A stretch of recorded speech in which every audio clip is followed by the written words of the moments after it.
अगर मैं आपसे कहूं कि आज हम जिस जगह पर बैठे हैं, ये जगह आज से करोड़ों साल पहले 8,500 डिग्री के तापमान से दहक रही थी, या फिर यही वो जगह है जो एक वक्त पर पूरी तरह से बर्फ से ढकी हुई थी और इसका टेम्परेचर माइनस में था, ये दोनों ही बातें सच हैं। अब ये कैसे सच हो सकता है? चलिए इसे समझने की कोशिश करते हैं और चलते हैं पृथ्वी के 450 करोड़ सालों के सफर पर और जानते हैं कि आखिर इस पृथ्वी का जन्म कैसे हुआ।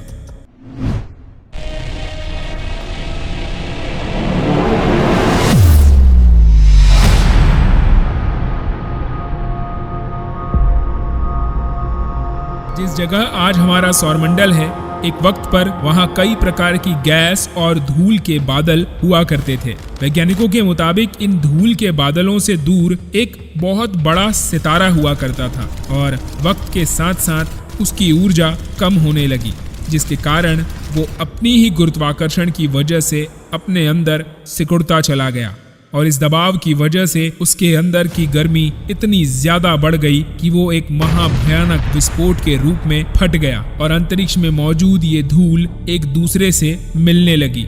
इस दौरान बादलों में स्थित धूल में दबाव और गर्मी के कारण बड़े उल्कापिंड और पत्थरों का जन्म होने लगा और इसी दबाव की वजह से इन बादलों में स्थित रेडियो एक्टिव पदार्थ ने ग्रेविटी का निर्माण किया।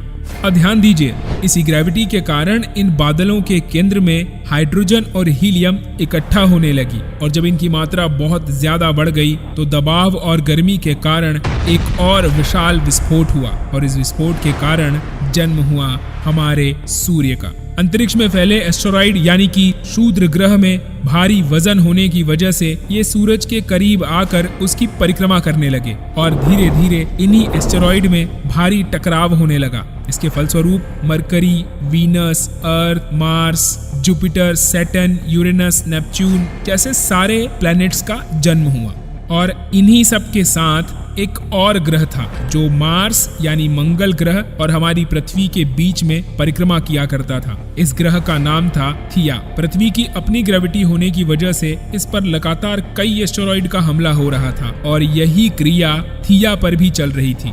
धीरे धीरे करोड़ों सालों तक ये घटना यूं ही चलती रही। इसके कारण ये दोनों ग्रह यानी पृथ्वी और थिया एक दूसरे के करीब आने लगे और ये इस हद तक करीब आ गए कि थिया जोर से आकर पृथ्वी से टकरा गया।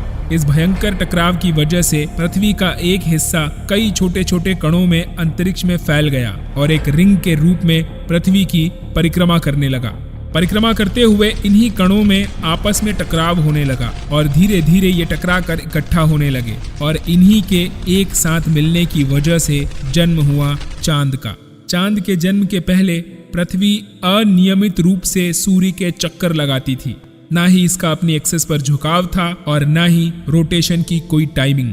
चांद के जन्म के दौरान पृथ्वी में बहुत कुछ बदलाव आए। उस वक्त एक ही समुद्र हुआ करता था और वो समुद्र था कई हजार डिग्री सेल्सियस पर उबलते हुए लावे का। ये तमाम चीजें जिन्हें आज हम अलग अलग नाम से जानते हैं उस वक्त नहीं थी। समय के साथ साथ पृथ्वी धीरे धीरे ठंडी हो रही थी, जिसके कारण पृथ्वी के भारी तत्व जैसे धातु और रेडियो एक्टिव पदार्थ पृथ्वी के केंद्र में जाकर इकट्ठा होने लगे और हल्के पदार्थ पृथ्वी की सतह पर आ गए। लाखों सालों तक पृथ्वी पर उल्कापिंडों की बरसात हुई और इन गिरते हुए उल्कापिंडों में जमा नमक, मिनरल्स और पानी करोड़ों सालों तक धरती पर यूं ही आता रहा। उल्कापिंडों की ये बरसात यूं ही होती रही। इसी वजह से धीरे धीरे पृथ्वी की ऊपरी सतह पानी से ढकती चली गई। वैज्ञानिकों के अनुसार ये वही समय था जब पृथ्वी पर गहरे समुद्रों का निर्माण हुआ और इनके अंदर दहकते हुए ज्वालामुखियों ने पहली बार जन्म दिया सूक्ष्म जीवों को। लाखों साल बाद एक वक्त ऐसा आया जब पृथ्वी की पूरी सतह पानी से ढक चुकी थी। हमारी पृथ्वी के अंदर रेडियो एक्टिव पदार्थ मौजूद होने के कारण ये अंदर से गर्म होते रहती है, लेकिन जब जब पृथ्वी की ऊपरी सतह की जमीन ठंडी होती है तो पृथ्वी के अंदर की गर्मी बाहर नहीं निकल पाती और इसके कारण इसके अंदर की गर्मी ज्वालामुखी विस्फोट का रूप लेती है। और उस वक्त भी कुछ ऐसा ही हुआ। पानी से ढकी हुई पृथ्वी पर हजारों की तादाद में ज्वालामुखी निकलने लगे और आने वाले लाखों सालों तक इन ज्वालामुखियों का निकलना यूं ही जारी रहा और इन ज्वालामुखियों के कारण जमीनी हिस्सा पानी से बाहर आने लगा। लेकिन इस वक्त तक भी पृथ्वी पर कोई वातावरण नहीं था और अंतरिक्ष से लगातार उल्कापिंडों की बरसात हो रही थी। आज से लगभग 300 करोड़ साल पहले पृथ्वी पर ऐसा वक्त आया जब पृथ्वी का वातावरण लगभग स्थिर होने लगा। ज्वालामुखी निकलने में थोड़ी कमी आई और पृथ्वी का एक दिन 12 घंटे तक आकर सीमित हुआ।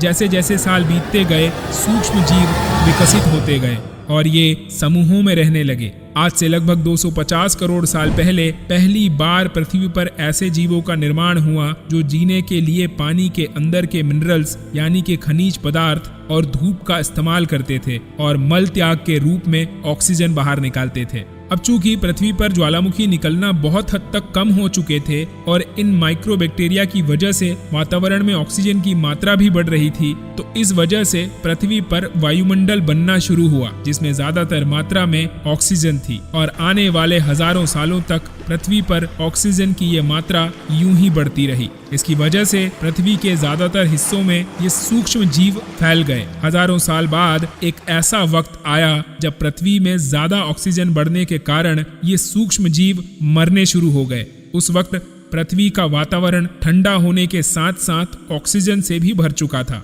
जिसके कारण जमीन और वातावरण में स्थित आयरन यानी लोहे के मिनरल्स पानी में स्थित ऑक्सीजन से रिएक्ट करने लगे और एक वक्त ऐसा आया जब पृथ्वी भी मार्स यानी मंगल ग्रह की तरह बिल्कुल लाल दिखाई देने लगी।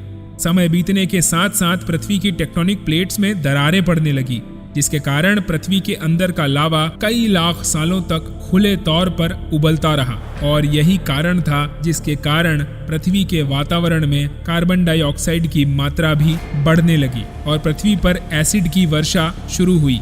एसिड रेन की वजह से पृथ्वी का तापमान घटने लगा और इतना घटा कि ऊपर स्थित पानी बर्फ में बदल गया। पृथ्वी पर पहली बार आई इस भयंकर एसिड रेन की वजह से पूरी पृथ्वी सफेद बर्फ से ढक चुकी थी। आमतौर पर जब पृथ्वी पर सूरज की किरणें गिरती हैं तब जमीन उन किरणों को सोख लेती है। अब चूंकि पृथ्वी पूरी तरह से बर्फ से ढक चुकी थी और बर्फ सफेद और चमकीली होती है, इसके कारण सूर्य की किरणें धरती पर गिरने के बाद वापस लौट जाती थी। इस कारण पृथ्वी कई लाख सालों तक बर्फ से ढकी रही। अब फिर से वही क्रिया शुरू हुई।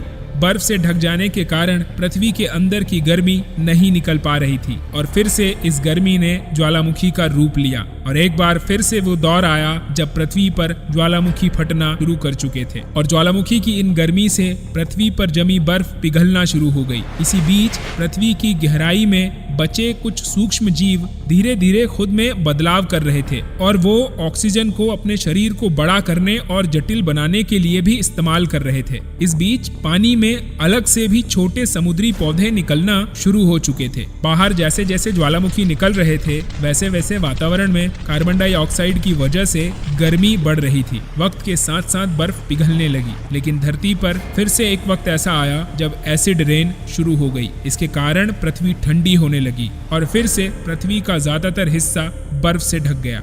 ऐसा कई हजार सालों तक होते रहा और इसी कारण से अब समुद्री जीव धीरे धीरे वातावरण के हिसाब से खुद को ढालना शुरू कर चुके थे।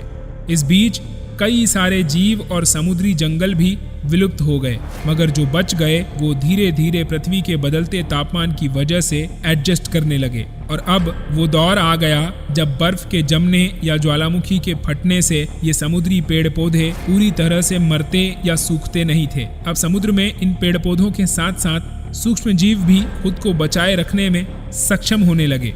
अब फिर से ज्वालामुखी विस्फोट होने की वजह से बर्फ ने पिघलना शुरू किया तो इन समुद्री पेड़ पौधों ने खुद को विकसित कर लिया और इसी से धीरे धीरे वातावरण में ऑक्सीजन की मात्रा बढ़ने लगी और पृथ्वी पर होने वाली एसिड वर्षा कम होने लगी। ऑक्सीजन की वजह से पृथ्वी की ओजोन लेयर मोटी होने लगी और आज से लगभग 47 करोड़ साल पहले पृथ्वी की ऊपरी सतह पर पहली बार मोसोस नामक प्लांट उगना शुरू हुआ। वक्त के साथ साथ जमीन पर अलग अलग प्रकार के पेड़ पौधे पनपना शुरू हुए और एक वक्त ऐसा आया जब पृथ्वी के पेड़ पौधों की लंबाई 80 से लेकर 100 फीट जितनी पहुंच गई, यानी आज की 6 मंजिला इमारत जितनी ऊंची। ये वो वक्त था जब समुद्री जानवर समुद्र से बाहर निकल रहे थे और जमीनी जानवरों में परिवर्तित हो रहे थे। धरती की ज्यादातर जमीन एक ही जगह पर इकट्ठा हो चुकी थी, जिसे आज हम पेंजिया महाद्वीप के नाम से जानते हैं। वो वक्त आ चुका था जब पृथ्वी का वातावरण और तापमान लगभग स्थिर हो चुका था और अब दिन भी करीब 21 से 23 घंटे का हुआ करता था। चूंकि समुद्री जीव पानी से बाहर आने लगा था और वातावरण के हिसाब से अपने शरीर में बदलाव करने लगा था, और इसी बदलाव ने धीरे धीरे जन्म दिया डायनासोर को। जिन डायनासोर ने पेड़ पौधे खाना शुरू किए, उनका शरीर लंबा और विशाल होता गया, और जिन डायनासोर ने शिकार और मांस को खाना चुना, उनका शरीर छोटा और फुर्तीला होता गया। पृथ्वी की ऊपरी जमीन एक जगह इकट्ठे होने के कारण ज्यादातर जमीन रेगिस्तान और बंजर हो चुकी थी। इस कारण जंगल सिर्फ समुद्र के करीब हुआ करते थे और इसी में डायनासोर भी रहा करते थे। आज से करीब 20 करोड़ साल पहले पेंजिया महाद्वीप टूटना शुरू हो गया। पेंजिया महाद्वीप के विभाजित होने की वजह से ज्यादातर ऊपरी जमीन पानी के संपर्क में आने लगी, जिसके फलस्वरूप पृथ्वी पर हरियाली बढ़ती गई। इस वजह से डायनासोर की और भी कई अलग अलग प्रजातियों का जन्म हुआ। इसके बाद करोड़ों सालों तक इन्होंने पृथ्वी पर राज किया और इनकी हुकूमत इस कदर छाई कि इन्होंने जमीन के साथ साथ आसमान और पानी हर जगह अपना दबदबा बना लिया। और इसी बदलाव के कारण टेक्टोनिक प्लेट में एक बार फिर से हलचल शुरू हुई। अफ्रीका 2 हिस्सों में टूट गया और अफ्रीका से टूटा हुआ भारत सीधा आकर तिब्बत से टकराया। इसी टकराव की वजह से जन्म हुआ हिमालय पर्वत श्रृंखला का। सब कुछ सुचारू रूप से चल रहा था कि फिर अचानक कुछ ऐसा हुआ जिसने पृथ्वी से जीवन का नामो निशान मिटाकर रख दिया। आज से तकरीबन 6.5 करोड़ साल पहले माउंट एवरेस्ट से भी बड़ा, लगभग 4.5 लाख करोड़ जितना वजनी एक उल्का पिंड 80,000 किलोमीटर प्रति घंटे की रफ्तार से आकर पृथ्वी के वायुमंडल में प्रवेश किया। इसकी वजह से ये तेज आग की लपटों से घिर गया और इन्हीं जलती हुई लपटों के साथ ये टकराया पृथ्वी की ऊपरी सतह से। इसके टकराव से इतनी ऊर्जा उत्पन्न हुई जितनी कि 10 करोड़ परमाणु बम के एक साथ फटने पर होती है। जहां ये उल्कापिंड गिरा, वहां 1 सेकंड से भी कम समय में सारे पेड़ पौधे और जानवर भाप बनकर उड़ गए। इसके गिरते ही पृथ्वी पर बुरी तरह से धूल और गैस के बादल छाने लगे। समंदर में भयंकर बाढ़ आने लगी और पृथ्वी हर तरफ से आग की लपटों से घिर गई और मात्र कुछ ही घंटों में पृथ्वी का पूरा वातावरण हानिकारक गैस और धूल के बादलों से घिर गया। पृथ्वी पर नर्क जैसी स्थिति बन चुकी थी और इस कारण डायनासोर घुटन, आग और भुखमरी की वजह से मरने लगे। अब चूंकि डायनासोर का आकार बहुत बड़ा था, ये चाहकर भी जमीन के अंदर नहीं रह सकते थे। तो इस वक्त वो जीव जो आकार में छोटे थे और जिन्होंने खुद को जमीन के अंदर छुपा लिया, उन्होंने कुछ हद तक अपने जीवन को बचाया और यही चलकर आगे हमारे पूर्वज बने। ये वो वक्त था जब पृथ्वी का पूरा वातावरण काला और अंधेरे से भर चुका था और कई सालों तक धूल और गैस के गुबार पृथ्वी के ऊपर छाए रहे। इस वजह से पृथ्वी पर सूरज की रोशनी तक नहीं पहुंच रही थी। सूरज की रोशनी के अभाव में पृथ्वी से सारे पेड़ पौधे धीरे धीरे करके समाप्त होने लगे। अब हानिकारक गैसों की वजह से पृथ्वी पर एक बार फिर एसिड की बारिश शुरू हो गई। एसिड रेन की वजह से एक बार फिर धरती ठंडी होने लगी, लेकिन इस बार पृथ्वी की बर्फ लाखों सालों तक नहीं जमी, बल्कि कुछ 80 से 90 हजार सालों बाद ये बर्फ पिघलना शुरू हो गई। और जैसे ही पृथ्वी का वातावरण फिर से पहले जैसा होने लगा, वैसे ही इन छोटे जीवों ने जमीन से बाहर आना शुरू कर दिया। उस वक्त पृथ्वी की बर्फ पिघलना शुरू हो चुकी थी। एक और बर्फ पिघल रही थी तो वहीं दूसरी ओर अफ्रीका के घने जंगल धीरे धीरे कम हो रहे थे और खुले घास के मैदान तेजी से बढ़ रहे थे। अफ्रीका में जंगल सूखने की वजह से पेड़ों पर रहने वाले बंदरों को मजबूरन घास के मैदानों में उतरना पड़ा और शिकार करना सीखना पड़ा। इस वजह से धीरे धीरे इन्होंने 4 पैरों की बजाय 2 पैरों पर चलना और दूसरे जानवरों का शिकार करना भी सीख लिया। खाने की कमी की वजह से धीरे धीरे ये पृथ्वी के अलग अलग हिस्सों में फैलने लगे और इसी की वजह से इनके शरीर का आकार, रंग और रूप भी बदलने लगे। इनका जीवन काल मौसम के हिसाब से बदलता चला गया।